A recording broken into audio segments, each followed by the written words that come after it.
My roommate stole my identity, and I just found the hidden room in her closet. I had no idea that the roommate I trusted was living a double life using my name for her own twisted gain. I had to take matters into my own hands the moment I knew the truth. I moved in with Kayla 2 years ago. We met through mutual friends and clicked instantly. I remember the first time she came over to check out the place. She had a warm smile and a way of making people feel at ease. She seemed like the perfect roommate, quiet, respectful, always paid her share of the rent on time. We'd have movie nights, order takeout, and laugh until our sides hurt. But lately, things had been feeling off. Little things like strange deliveries addressed to me, but with her handwriting on the notes. The first time it happened, it was a package from a store I'd never heard of. I opened it, finding a bunch of clothes that weren't my style. I confronted her about it, and she just shrugged it off, saying it must have been a mistake. But my gut told me something was seriously wrong. I started paying more attention to her behavior. She'd often be on her phone, typing furiously, then quickly putting it away when I entered the room. Once, I saw her burning something in the kitchen sink, the smell of ash filling the air.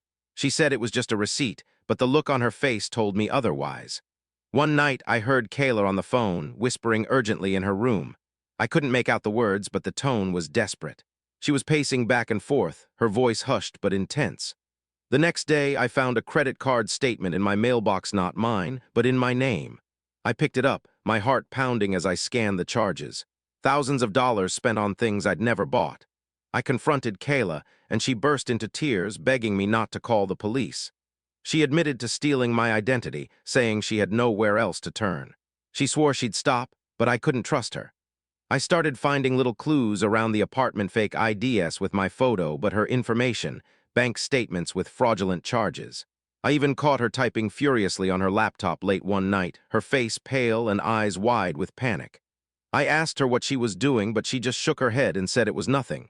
But it was something. I could feel it. The tension in the apartment was palpable, like a storm ready to break. I started sleeping with my door locked, the sound of her footsteps outside my room keeping me awake at night. I found myself jumping at every noise, my nerves on edge. I knew I had to do something, but I was terrified of what I might find.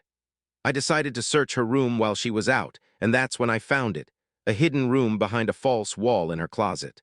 The door was locked, but I could hear a faint humming sound coming from inside.